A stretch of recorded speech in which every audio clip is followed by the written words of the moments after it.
Olá, gente. Mais uma vez estamos aqui hoje, sexta-feira, para vivermos a igreja na plenitude da palavra de Deus. Então eu convoco você a compartilhar agora, neste momento, com amigos, parentes, todos que puderem, neste momento, nos agruparmos para recebermos aquilo que é a palavra de Deus, para termos uma vida de vitória, uma vida de mais que vencedor, uma vida daqueles que não perde para o diabo em nenhum tempo. As guerras são grandes, as afrontas são terríveis, mas o reino das trevas jamais vencerá uma igreja na plenitude da palavra de Deus. Cantares de Salomão nos mostra esta igreja virtuosa, esta igreja atuante, esta igreja viva em meio de guerra, em meio de tempestades, em meio de dificuldade.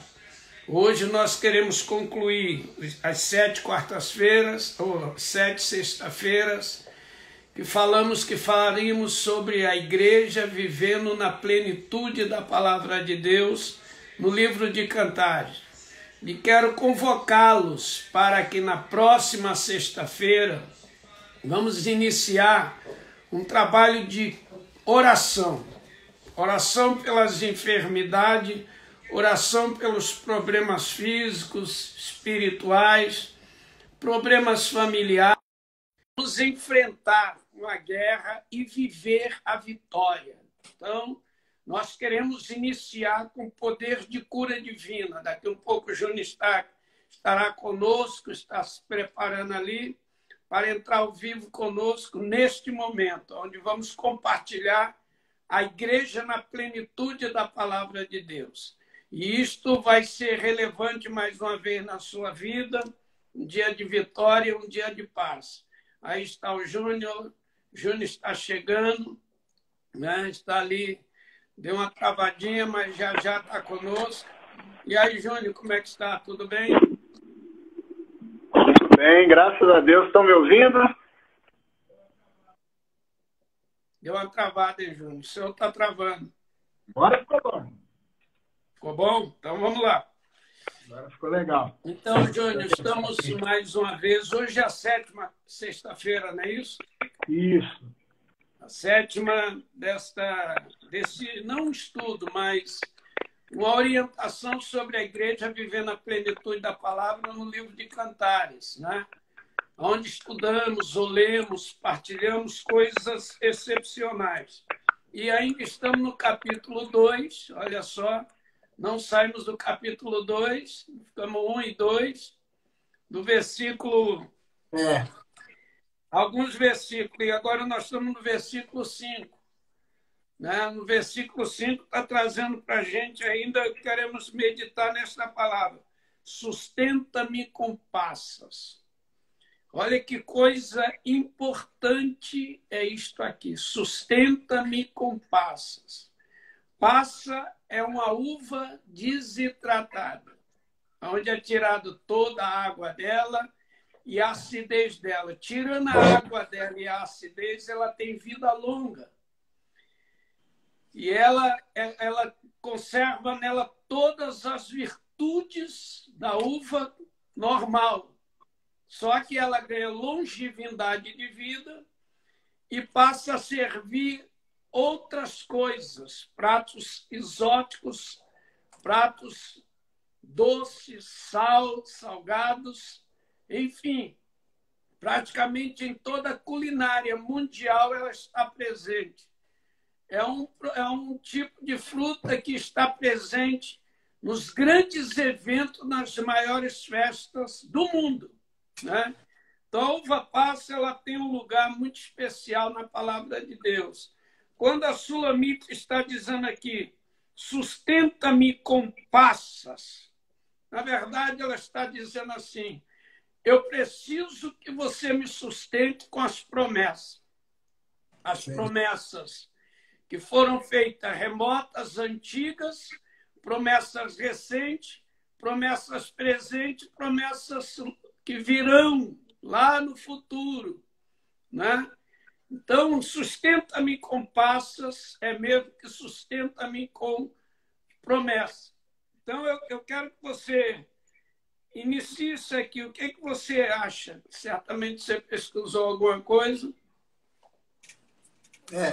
Eu acho muito interessante a forma como esse capítulo 2 de Cantares vem fluindo, né? Eu acho a gente tem feito uma sequência bem legal, né? Bem interessante, do entrar, né, na presença, do entrar dentro do lugar, da plenitude de Deus, né? Fazer entender o que é esse ambiente da plenitude. E quando a gente chegou nesse capítulo, nesse versículo 5, né, do Cantares 2, a gente meio que parece que foi até Deus que trabalhou essa ideia, né? A gente tratou o versículo 5 em 3 partes por 3 semanas, né? Essa é a terceira semana. Então a gente tratou o amor, né? A questão do que é o amor, do que é viver esse desfalecer e tudo mais pelo amor. A gente tratou o constranger do amor, foi muito interessante. Semana passada nós falamos sobre o consolar, né? O consola-me, conforta-me com ações. E hoje a gente entra no sustenta-me, como o senhor até mesmo falou, né? O senhor gosta de vir de trás para frente essa parte. E quando a gente trata o consola-me, o sustenta-me com passas, eu acho muito interessante saber que uma uva, né, que ela traz já a representação do sangue de Cristo, ela traz a representação do sangue, da vinha e todo esse contexto, né, que a gente usa até a uva como uma referência sobre o sangue de Cristo, sobre o que é o sangue de Cristo, o vertido sangue na cruz do Calvário. E aí você vê a passa sendo nada mais do que uma uva. Ela, como o senhor mesmo falou, ela é desidratada, que tira sua água e tira a acidez e a água, mas não tira o sustento. Por isso que Cantares diz assim, sustenta-me com passas. Então, quando fala do sustentar, a palavra está dizendo assim, por mais que se tire a água e a acidez que está dentro dessa passa, ela ainda é base de sustento para mim. Então, assim, você trazendo isso para dentro de uma realidade espiritual, nós estamos querendo dizer o quê? Que o sustento ainda está dentro dessa passa. Aquilo que nós necessitamos como igreja, que são os seus minerais, a sua caloria, os seus benefícios que está dentro da uva, ainda existe dentro da passa, mesmo após um processo. Então, isso traz ainda o nosso sustento dentro de uma igreja, dentro de uma vertente de uma igreja na plenitude da palavra. Que é as promessas, né? Sim. O sangue traz uma promessa, né? É a promessa. Que te sustenta é a promessa. Uhum. E Deus te prometeu, interessante, né, que a promessa ela é como essa uva. É algo que não envelhece. Ela só tirou a acidez dela, tirou a água dela, mas todos os benefícios estão nela. Então, parece que às vezes uma promessa atrasa. Parece que a promessa demora tanto que Deus esqueceu, mas, na verdade, ela está amadurecendo, e já amadurecida, mas amadurecendo no tempo da minha existência. Uhum. Porque as promessas, elas sempre chegam dentro do tempo Cronos, que é o que vivemos, que é o que somos. Porque a gente nasce, cresce, produz e morre. Sim. Né? Nós nascemos, nós crescemos, nós produzimos, nós morremos. Este é a cronologia, o tempo Cronos mesmo. Mas ela é gerada no Cronos, mas ela chega através do Kairos. Sim. E uma promessa no Kairos, ela não envelhece. Que ela está no tempo exato de Deus. Então, como você começou dizendo, a uva, ela representa o sacrifício da cruz. Ela representa o sangue de Jesus. Aleluia. Então, quando a gente está dizendo assim, sustenta-me com passas, nós estamos falando, Senhor, a promessa do sangue na justificação, sustenta-me pelo justificar, pelo cancelar, pelo preço que foi pago por mim lá na cruz, pelo teu sangue. Sim. Porque é uma promessa. Sim. E se você pegar essa promessa que foi vertida na cruz, a gente trazendo uma analogia clara entre a promessa do sustenta-me com passas e usar a passa, que é uma uva, a uva é uma simbologia do sangue, na cruz, duas coisas me chamam a atenção. A primeira foi quando se enfia uma lança no peito de Jesus, embaixo da costela de Jesus, e isso jorra água. O jorrar da água. E aí, na sequência, mais à frente, eu não me lembro se é um pouco à frente ou antes, nos versículos anteriores, fala sobre quando embebedaram uma esponja com vinagre. Vinagre é ácido. E isso foi colocado na boca de Jesus. E Jesus cospe, regurgita aquilo, ele não aceita. Então, se a gente trouxer uma analogia, eu sei que é muita loucura e tudo mais, mas quando você traz a analogia do sustenta-me com passas e coloca a passa na cruz, você pega o sangue de Cristo e dentro da cruz, naquele ambiente, duas coisas fazem o sangue se tornar uma passa para que a promessa perpetue até o confins do tempo, até o finalmente, até o concluir de todas as eras. Então você está dizendo que o sangue da cruz, dentro desse Cantares 2, versículo 5, está dizendo que a promessa foi sugada e o sangue vertido na cruz fez com que a promessa perpetuasse por toda a eternidade. Porque aí passa a ser o Cristo, no sacrifício ele foi desidratado. Sim. Para que nós possamos dizer, sustenta-me com passa, sustenta-me com o teu poder de promessa, que está indo. Você falou, João, capítulo 19, versículo 28, se você quiser pode até ler aí, que é importante. Capítulo 19, versículo 28, ele está naquele momento voltando das trevas, da hora sexta à hora nona, ele está voltando das trevas para aqui, para a luz. E aí ele tem sede. Sim.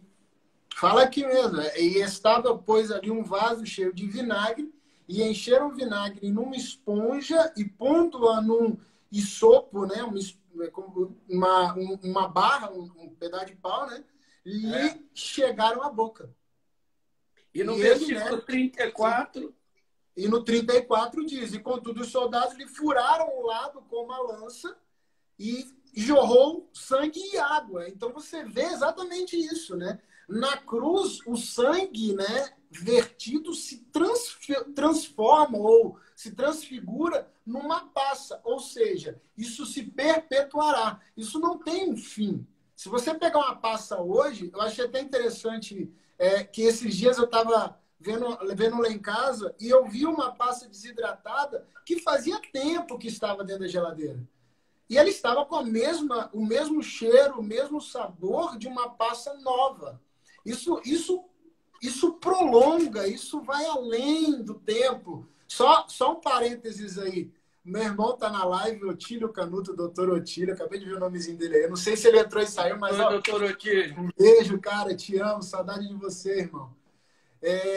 E aí você trata isso, pai, como uma verdade que a igreja hoje, para viver essa plenitude, precisa entender. Você vê muitas coisas sendo ditas. Entre elas, eu escutei esses tempos atrás, um pastor, eu não vou citar o nome, um jovem pastor, se desfazendo do sacrifício da cruz, dizendo que a cruz acaba naquele dia. O sangue da cruz acaba naquele dia. E após isso, nós estamos na era da ressurreição e da graça plena. Só que o sangue da cruz traz a passa, traz a vertente do eterno, daquilo que foi feito eternamente. É porque, Júnior, veja bem, quando a gente olha para isso que você está falando, é muito interessante e profundo, né? Jesus se transforma numa uva passa, porque quando sai a água, quando ele está no Getsemane, no Getsemane, ele perde toda a água e toda a acidez, ao ponto do sangue vir. Sim. Então, quando ele está ali, ele é bem tratado. Ele é tratado como uma paz. Primeiro, todo o suor do corpo sai, toda a água do corpo sai, toda a acidez sai, ao ponto de todos os poros vazar sangue. Ele vai para a cruz, então ele chega na cruz, ele vai consumar. Como a uva passa, sustenta-me com passa, diz o sulamita. Né? Sustenta-me, sustenta.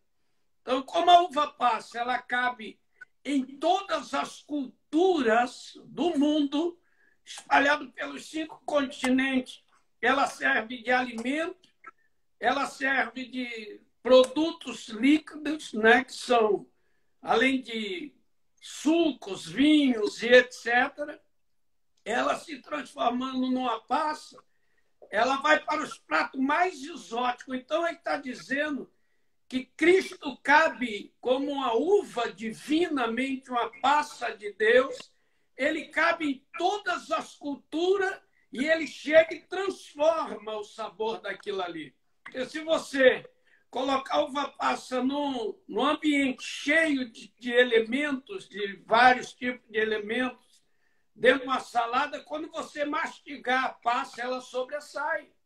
Então, as promessas que Cristo nos faz, elas sempre vão servir de alimento, estejamos aonde estiver, na cultura que estivermos, porque ele é realmente um ser que foi desidratado e o seu sangue é a maior de todas as promessas. E a água ali é a própria estrutura da palavra, uma das quais nós tratamos uma semana atrás, sobre a água, a palavra de Deus. Então, é muito interessante isso aí. Não, é de uma intensidade muito grande, né? A gente precisa trazer isso como uma vertente definitiva para uma igreja relevante. Quando nós pensamos na igreja de Cristo, nós temos que entender não pequenas coisas ou pequenas doutrinas ou pequenas picuinhas, pequenos pensares, né? É muito importante a gente entender a profundidade das coisas que Cristo viveu. Eu tenho para mim, e eu aprendi até isso na faculdade, um professor meu uma vez disse assim, numa das aulas que eu assistia, ele falou assim, nós precisamos entender que Cristo não viveu de 2000 para frente, de 0 para frente, ele viveu do 0 para trás também.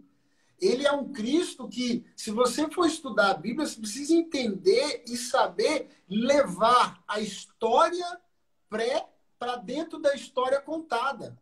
Ou seja, nós temos que entender que este Cristo estava dentro da vertente que é declarada aqui nesse capítulo 2. Também é o mesmo Cristo que estava lá atrás, na fundação, no início, na história. E isso é o que a igreja hoje precisa, como uma verdade. Entender os sacrifícios, entender a razão das palavras, para a gente poder caminhar dentro de uma plenitude. Não adianta a gente querer entrar numa plenitude, entrar num ambiente de glória, subir no ambiente do tempo, subir no ambiente tal, se a gente não entender quem ele é e as razões pelo qual ele é em nós. Quando a Sulamita diz isso, ela está dizendo isso. As razões dele estão em mim. As razões dele, os benefícios dele, as promessas dele, o seu sustento, isso é o meu sustento. Por isso que ela fala, sustenta-me com paz. Entendeu? Ela está dizendo assim, sustenta-me com isso. Sustenta-me isso com. Isso eu então, conheço. Esse com é importante. Sim. Sustenta-me com as tuas promessas. Porque o que nos leva a vencer é o que esperamos para amanhã. Então, eu venço hoje porque eu tenho expectativa que o amanhã Deus cuidará, Deus dará toda novidade. E eu faço tudo isso pelo arrebatamento, porque eu creio no arrebatamento. O arrebatamento é uma promessa.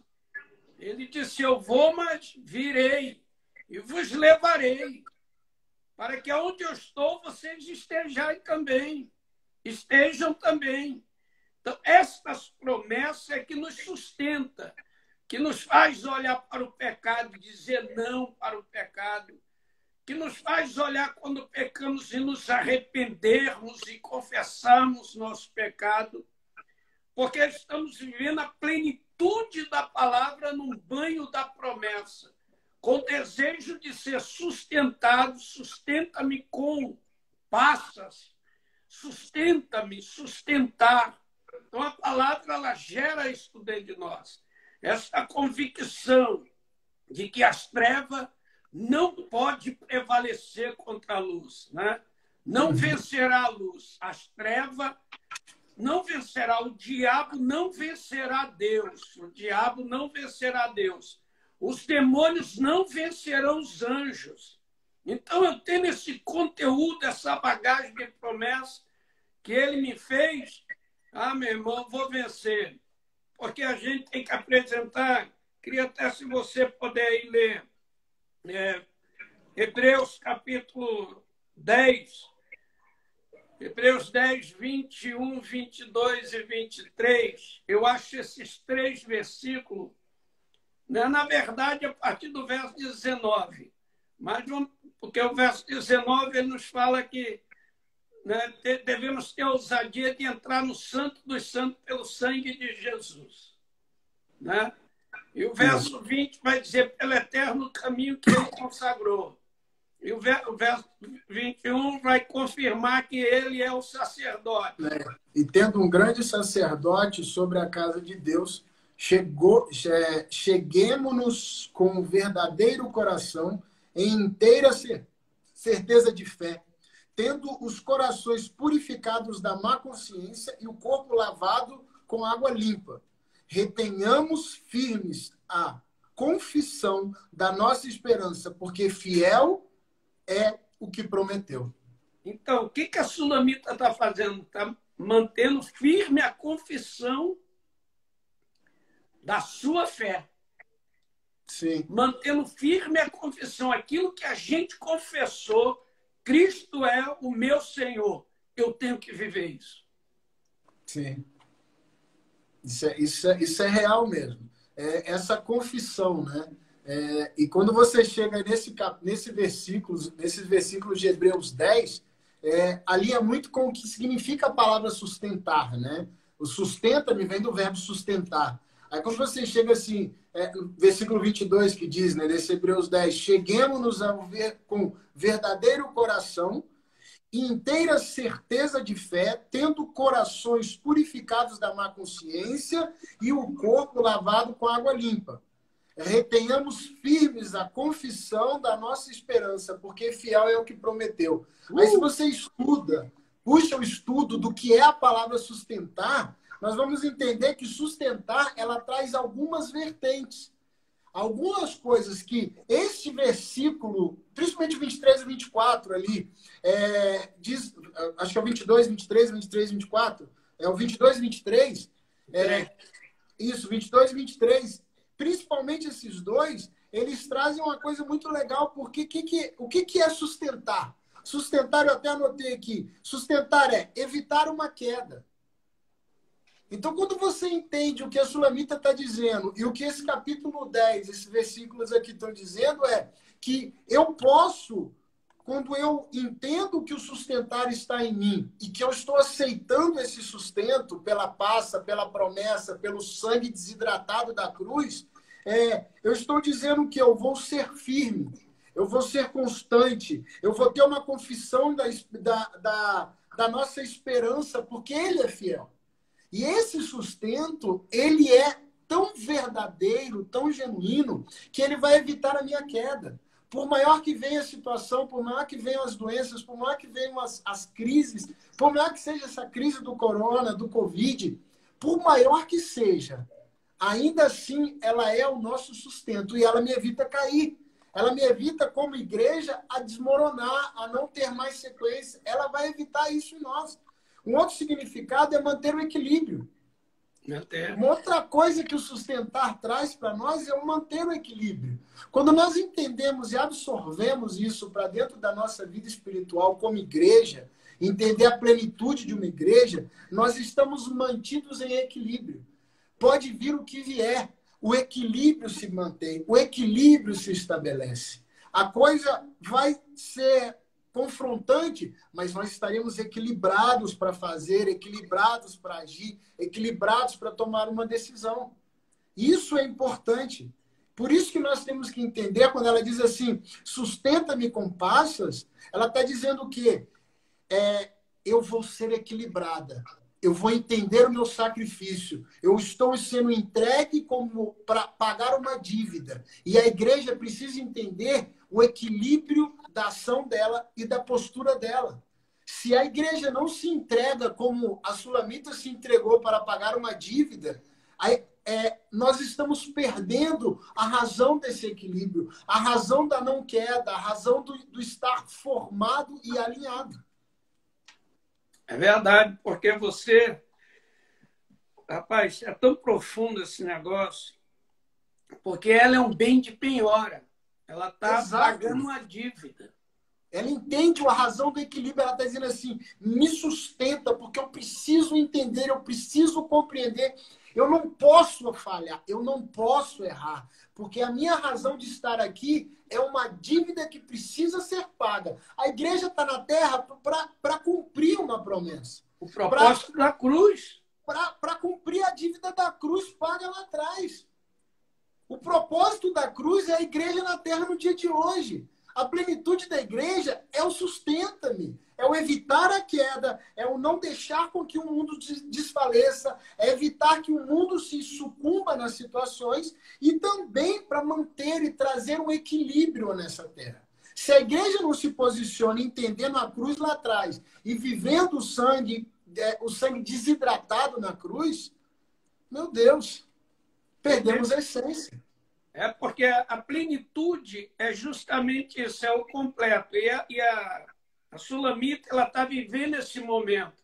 Ela está dizendo assim para Salomão, eu estou plena naquilo que você prometeu. Então, quando ela está dizendo sustenta-me com paz, ela está dizendo, lembra da promessa que você fez?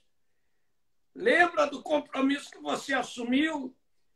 Lembra da provisão que você falou que eu teria no meio da crise e que não deixaria os inimigos me atingir? Então, eu quero viver a plenitude da palavra dentro de uma promessa. O sustentar, manter firme. Sustentar é não deixar faltar. Né? Alguém que me sustenta. Se eu digo, Jesus me sustenta, eu estou dizendo, não me deixe faltar. Não me deixe faltar, porque a promessa ela vai se cumprir. A promessa ela tem que se cumprir. Promessa foi feita para cumprimento. Sim. Então não existe nenhuma promessa que Deus prometeu que não vá se cumprir. Por exemplo, 2 Coríntios, capítulo...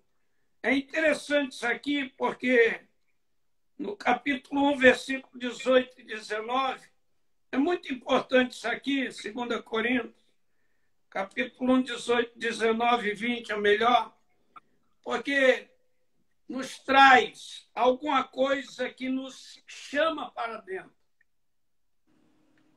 Porque o Filho de Deus, Jesus Cristo, que entre vós foi pregado por nós, isto é, por mim, Silvano e Timóteo, não foi sim e não, mas nele houve o sim.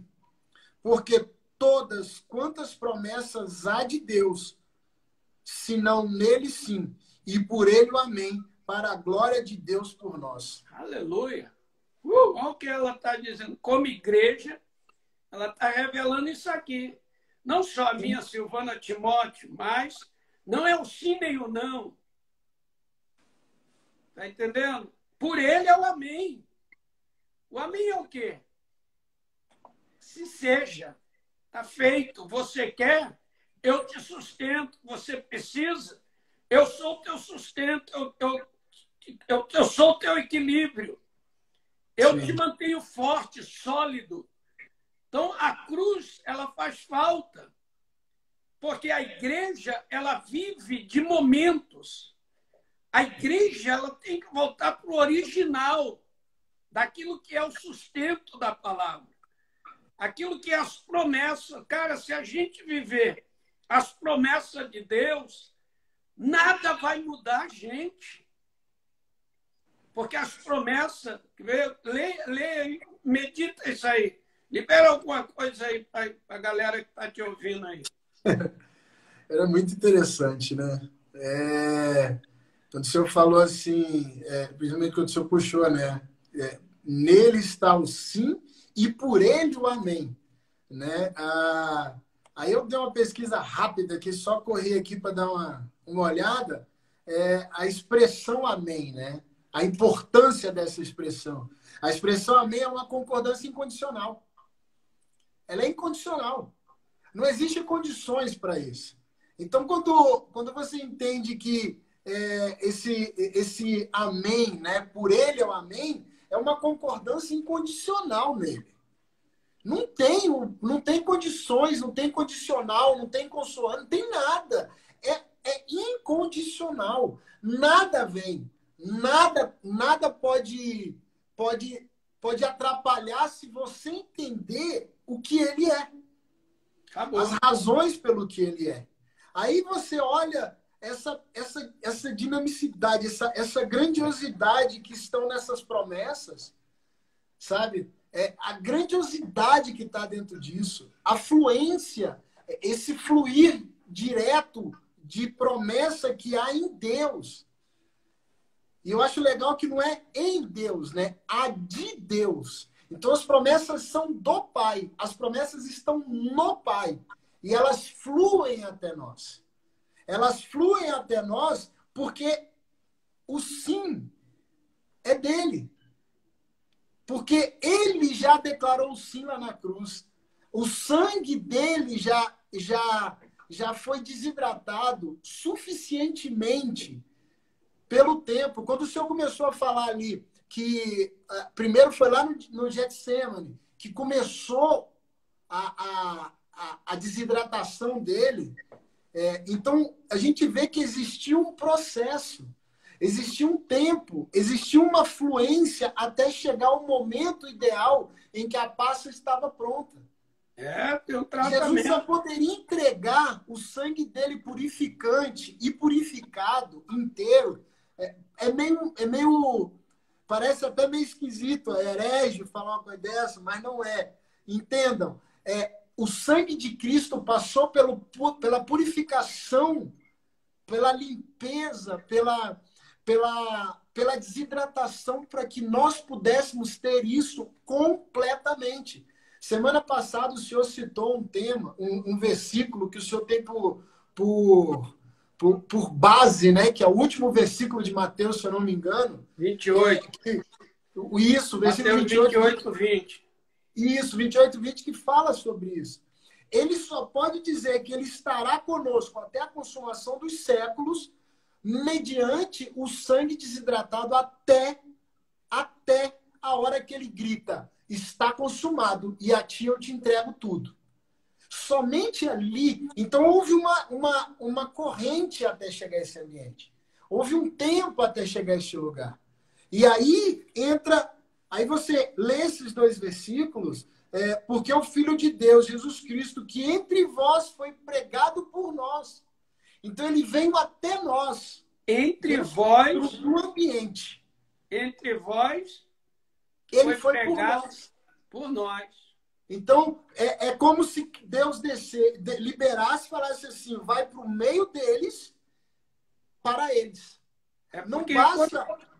Quando você vai desidratar uma pasta, tem um processo.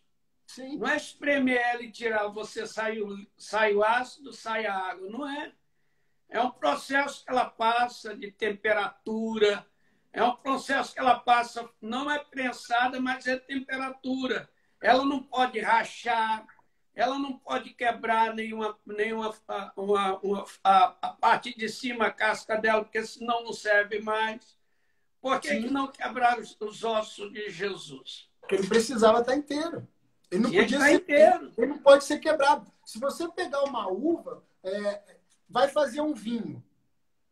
O vinho, ela é triturada, ela é esmagada, ela é totalmente rasgada, ela é coada e só tira o suco. Né? Só tira o suco dela. Vai fazer um suco de uva? Só tira o suco, como diz. Agora, o problema maior é que as pessoas, e até o Danilo até falou assim, não podemos pular os processos. Jesus passou por todos os processos. Então, o problema hoje é o quê? A necessidade de antecipar tempos, a necessidade de pular coisas.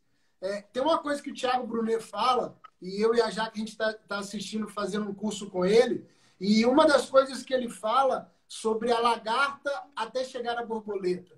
Se ela só chega à borboleta se ela passar pelo processo de lagarta, de casulo, até se tornar uma borboleta. Quando você entende o que Jesus passou o processo do lagarto, aonde ele veio, aonde as pessoas se maravilhavam, mas muitas críticas, muitas coisas aconteceram. Ele passou pelo casulo, que foi o sofrimento, foi a luta, onde ele esteve sozinho no Getsemane. Entendam, sozinho. As pessoas estavam ali, tinha um grupo com ele, tinham seus discípulos com ele. Alguns se afastaram para orar com ele, mas ele estava sozinho. Porque ele estava no ambiente sozinho dentro daquele casulo. Ele foi crucificado sozinho, ele foi julgado sozinho. Ele morreu sozinho ali dentro.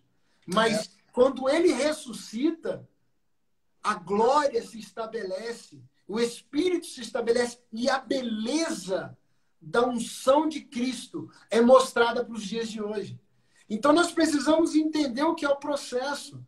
A uva, se ela for rachada, ela já não se torna mais passa. Por isso que ela, no Getsemane é o lugar mais importante por onde Jesus passou. Sim. Porque ali ele não tinha rachadura nenhuma. Ali sabe ele o que eu vejo? Que ali no Getsemane foi o principal processo, como o senhor falou. Claro. É onde? Ali É a onde cruz chegou o resultado. Sim, é onde chegou quase a perfeição da uva passa. Aí o que acontece? É como se o produtor, que é Deus, vamos fazer essa analogia, Cristo é a uva e o produtor é o Deus. E como se Deus pegasse a sua uva, desidratasse ela ao máximo. Aí quando ele sai dali, que ele chega na cruz, é o refino da passa. É onde a última gota de água é extraída para que a uva para que a passa se tornasse perfeita na sua essência. É isso aí. Então nós podemos falar com uma sulamita: sustenta-me com passas, porque é a promessa. E na promessa sempre está o sim e o amém. Então, sim, eu te dou, amém. Está concluído, está resolvido, está estabelecido o seu tempo de receber. Então, muitas vezes, a gente se perde por faltar o conhecimento. Então, quando a gente olha para o livro de Cantares e pega uma palavrinha como essa, sustenta-me com paz e viver isto aqui, a gente vai entender que a promessa por si ela tem voz. O problema é que quantas promessas estão dentro de você? Quantas estão dentro de mim? Quantas promessas? Quantas eu já usufruí em missões? Você já usufruiu em missões? A gente trabalhando muito pelos campos, casa de recuperação, dificuldade, de repente a promessa chegar em cima do exato momento e cobrir todas as necessidades. Né? Quantas vezes doença, guerra, dificuldade e as promessas chegar junto no momento mais crítico da hora. A promessa se revelar, porque as promessas elas se revelam no tempo dela.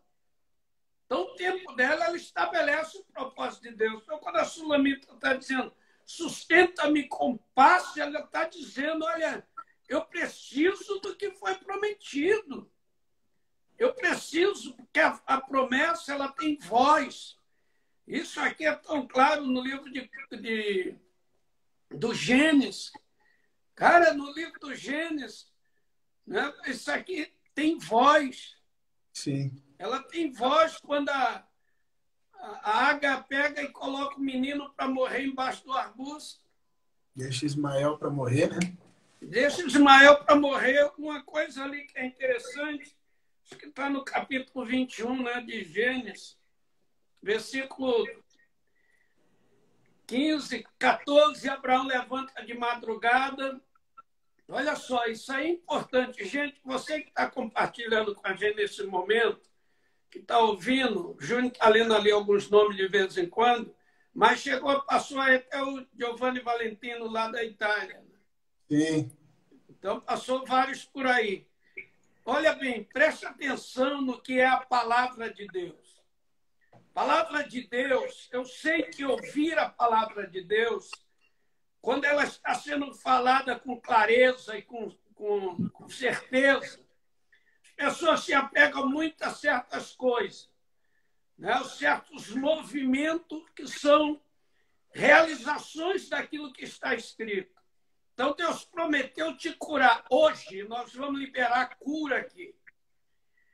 Nós vamos liberar a paz de Deus, a saúde para você, o equilíbrio para você, o sustento para você. Daqui um pouco nós vamos orar. Mas é importante, Júnior, ver esse Gênesis capítulo 21, se eu não me engano, versículo 14. O que que diz aí? Então levantou-se Abraão de madrugada, de manhã, bem de madrugada, e tomou um pão e um odre de água e deu a Agar, pondo-o sobre o seu ombro. Também deu-lhe o menino e a despediu. E ela partiu, andando errante pelo deserto de Berseba. E consumida a água do odre, lançou o menino debaixo de uma árvore para morrer. Colocou o menino aonde? Debaixo de uma árvore para morrer. Quantos de nós já colocamos a promessa? Porque a promessa está no menino. O menino é a promessa. Então, quando chega uma luta, aonde a gente coloca a promessa? Embaixo de um arbusto da nossa dificuldade, da nossa incredulidade. E veja bem, ela colocou ele, se distanciou. Que distância está escrito aí no verso? Um tiro de flecha, né? Um tiro de arco. Que dá o quê? 100 metros? 50 metros? Nessa fase, 50, 100 metros, vamos botar em 50, 100 metros, né? Porque dizia que eu não vejo morrer o menino. Quer dizer, você pega a sua promessa, coloca embaixo de um arbusto e aí vai dizer, para que eu não veja morrer. Mas está olhando para lá. Então, as pessoas, elas tiram a promessa do alvo, do lugar da vitória, ela tinha que estar segurando a promessa. Deus, o Senhor falou pela boca de Abraão, pai de Isaac, que é pai de Ismael, que a gente atravessaria o deserto. Ele seria peixeiro, ele seria pai de uma multidão. É promessa. Ismael não pode morrer. Mas as pessoas pegam a promessa e jogam de lado. Pela sua incredulidade, não sei.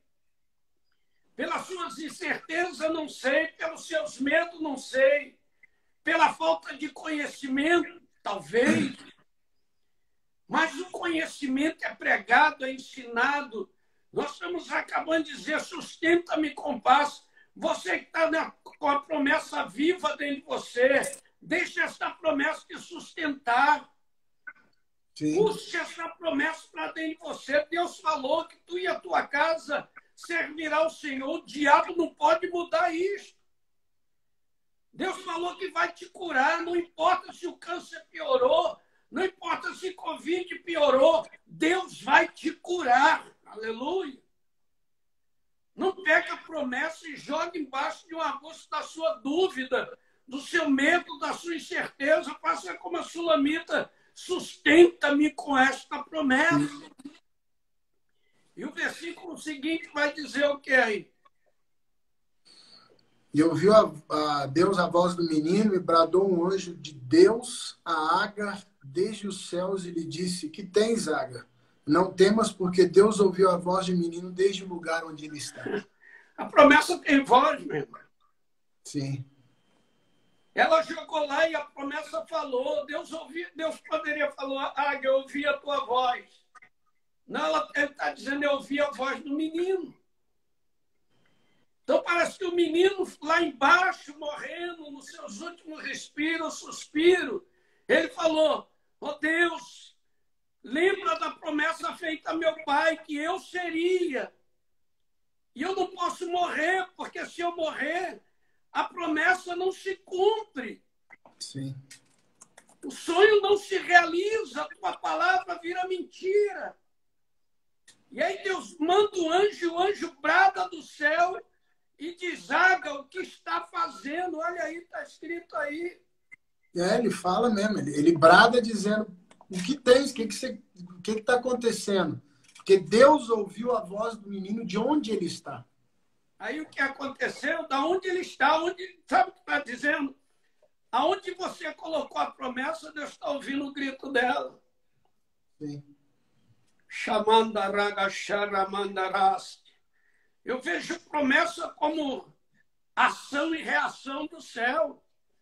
Os céus agem e reagem em cima de uma promessa. Isso é um sobrenatural, o grito, o gemido do menino. Águia não ouviu, porque ela disse, eu vou colocar lá até que ele morra, para que eu não veja ele morrer. Ela não estava ouvindo, mas aquele gemido lá de dentro. Senhor, Deus de meu pai, o Senhor prometeu que eu seria, então eu serei. E quando ele dá isso, o céu se pronuncia. E diz Ágar, no verso seguinte, diz, e o Senhor abriu os olhos de Ágar. Sim, e ela viu um poço de água. É interessante que a água o poço não foi plantado ali, né? O poço já estava ali. Entendeu? O poço já estava ali. Porque está escrito, ele abriu os olhos dela para ver. Então, a bênção está aqui. Está agora do meu lado, está do seu lado, está do lado daqueles que estão nos vendo, nos ouvindo. O que você acha disso? Eu acho muito... Tem uma coisa que eu tenho nesse versículo, nesse Gênesis 21, que há um tempo atrás Deus me trouxe algumas definições sobre a atitude que ela teve de deixar o menino de lado, né, para morrer. Eu acho interessante porque o senhor falou muitas coisas aí,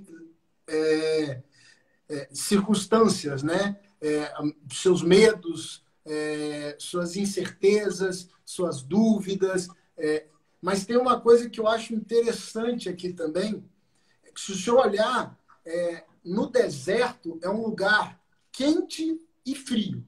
Quente durante o dia e frio durante a noite. E quando você encontra um arbusto ou uma árvore, a primeira coisa que você vê ali é um refúgio. É um ambiente de refrigério, né? Então, quando você vê ela falando assim, que no versículo 17, no versículo 16, né? No 15 diz assim, consumida a água do odre, lançou o menino debaixo de uma das árvores. Quer dizer que o que me dá a entender é que esse ambiente era como se fosse um oásis. Era um ambiente onde ela poderia encontrar o refúgio dela dentro de um deserto. Só que muitas vezes nós esquecemos de olhar o ambiente e olhamos circunstâncias. Até o Dan falou, o Danilo postou aí uma mensagem, falou assim, nós temos que olhar para a promessa e não para as circunstâncias. Ela estava olhando para uma tragédia anunciada. Acabou minha água, eu estou no deserto, eu vou morrer de sede, não tenho o que fazer. Mas ela estava dentro de um oásis. Ela estava dentro de um lugar de refrigério, um lugar de descanso, um lugar de conforto. De equilíbrio, de sustento. Ela bota olhando para aquilo que Deus tem. Ela não está olhando para aquilo que é real. Ela está olhando para uma situação em volta. A igreja tem que parar de olhar o entorno e olhar para dentro de si, onde a promessa está estabelecida. Eles estavam dentro de um lugar, por isso que diz assim, que abriu-lhe os olhos e viu um poço. O poço estava ali porque ali era um oásis, um lugar de refúgio, um lugar de refrigério.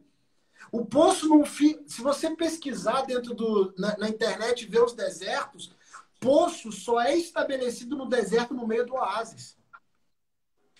Por isso que ela deixa numa árvore. Árvore está estabelecida no oásis. O oásis estava estabelecido ali dentro, naquele ambiente, para ela poder se lavar, para ela poder beber água, para ela poder descansar, para ela fugir do frio à noite e do sol do dia. Maravilha. Mas o que ela faz? Larga de lado a circunstância que é um deserto, eu não tenho mais o meu marido, ou o meu homem, ou eu não tenho mais a minha família, eu não tenho mais dinheiro, eu não tenho mais sustento, eu vou deixar para morrer. Só que ali era o oásis dela, era onde ela podia encher o odre, onde ela podia se banhar, onde ela podia se sustentar. Certamente teria alimentos ali. Certo. Porque é um oásis. O problema é quando nós deixamos a promessa pelo comodismo. Embaixo de alguma coisa. Entendeu? Ali era... O que eu vejo aqui nesse texto? Alinhando com o que a Sulamita diz. Ela não estava aceitando as circunstâncias em volta. Porque ela sabia que era bem de penhora, ela sabia que ela tinha que pagar uma dívida, mas ela estava dentro do oásis, ela entendeu que ali era um lugar de sustento de Deus. Por isso que ela diz assim, sustenta-me com passas. Por isso que Agar não diz, eu vou encher o meu odre porque eu estou no oásis. Os olhares estavam diferentes. Enquanto a Sulamita está entendendo que está dentro do oásis, onde ela vai se suster daquilo que ela precisa, a Agar estava olhando circunstâncias. Uma viu a graça da passa, uma viu o ambiente, mesmo sendo bem de penhora. Isso é importante frisar. Mesmo sendo escrava, porque ela estava vendida como escrava. Ela se entregou como bem de penhora para uma dívida. Enquanto uma estava olhando a promessa da passa, a outra estava olhando a circunstância do deserto. Enquanto uma olha para a passa, a outra olha a circunstância do deserto. As duas promessas estavam no mesmo ambiente, no mesmo lugar, onde havia sustento da mesma forma. O problema é o olhar de quem é, vamos dizer assim, é o detentor da promessa.